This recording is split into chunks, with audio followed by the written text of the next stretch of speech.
All right, so counting occurrences in regex. So x in something, and x is the stuff that we're putting in. The x is not the important word, the curly braces.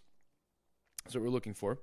And so it's going to be something that occurs a certain number of times. So we can have char pattern count equals read.compile. And I'm going to pass in, not that. I'm going to pass in a through z, uppercase. We're going to do lowercase a through z. We're going to do 0 through 3. And we want the number 2 to be the number of times that 0 to 3 occurs. That's what we're actually looking for. So we can do found count equals char pattern, if I can type, pattern counts dot find all, and we're going to go and pass in the string hello Mr. Anderson. About like that. Okay? And so what will happen here is a capital letter, lowercase letter of some sort, and a number between 0 and 3 that will occur twice, right? And so we should get back AN33. Print found count. And sure enough, there we get it. Now if I were to add, if I was to change this to 3, we wouldn't get anything back because at no point in time in here do we have 3 digits. If I added another one, even if it was number 2 and ran that again, now that would come back because that's between 0 and 3, and we've got 3 digits in a row that are meeting that requirement. I'll put this back to the way it was. There we go. We can also go for a range between one number and another number of times, right? So we can say, we just do random pattern again equals read.compile m, and we're going to use those curly braces. We're going to go 1 through 5. So it will bring back the letter m in our string that we're going to feed it. If that m occurs, it could be just once, or it could be 2 times, or 3 times, or 4 times, or 5 times in a row, right after each other, right? So random statement equals random pattern dot find all. This is an example of a regular expression trying to find 1m. What else, guys? This is a long one. More than 1 or 5 m's. Add the exclamation mark for fun. And make sure we close that out. Great. And then we're going to print our random statement.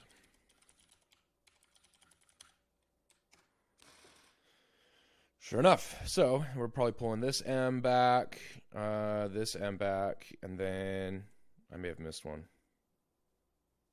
Yeah, there's a third one. So that goes with that. We got our 3, and we got our 5 at the end there. And what's interesting is the way that this actually ended up getting broken up. And the reason for that is that this is not inclusive, right? So this is 1, 2, 3. Oh, I got 4, 5.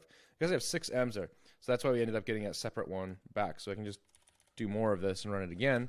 And you can see that we've got 2 full things here with 5 each. So I guess this must be 11 m's or something like that in there somewhere. Anyways, it's really hard to read that. But anyways, that's kind of what's going on there. That's why that works. So keep that in mind too, that if you have more than a certain number of things in a row, then it'll make a new one, which is nice. Question mark makes something optional. It's something that occurs either 0 or 1 time. So we can do pattern equals read.compile, and we're going to pass in misses, I guess. You found pat equals pattern.findAll, and we're going to pass in hello m there, Mr. Anderson. How is Mrs. Anderson and Miss Anderson? print found Pat.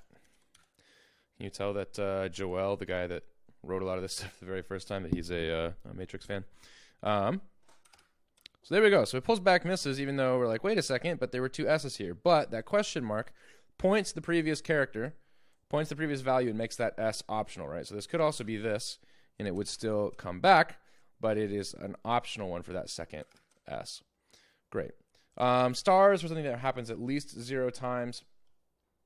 So we can do pattern M equals read.compile, and we're going to have M star S. So the M is optional, which leads to some interesting things. But when it comes in, it's going to have to occur at least 0 times. So again, that's just a fancy way of saying it's totally optional. However, we'll also bring back as many in a row as you feed it, which is a little bit more interesting. So we got found M equals pattern M dot find all, and we got name is Miss Smith. This is Needs to get snakes or something. I don't know. We got print found M.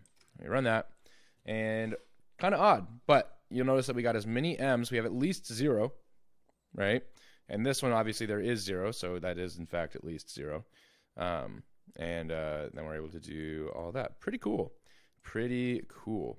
Something that occurs at least once. We can do pattern again equals read.compile, and we're going to do M plus S this time. It needs to be in a string, M plus S. And so this will be at least once. So we can pass, we got a different sentence now. So we do found pattern equals pattern, pattern again, find all. I'm going to pass in my name is Miss Smith. This is some fascinating names around these parts. All right, found Pat, and that's what we get back, right? And so it's going to happen at least once. But this time, all those extra S's don't end up coming back, which is cool. So there we go. So regex question 1. Use a regular expression to find every number in the given string. So here's your given string. You weren't given it before, and I apologize for that. And the output that you're going to want is going to be something, oops, nope. Try again. There we go. It's going to be something like this, right? So we're going to pull just the numbers back in this string. So that's going to be your in-class exercise. And in the next video, we're going to work through escaping characters and grouping. And we're making some pretty good headway here. So I'll see you in the next lecture.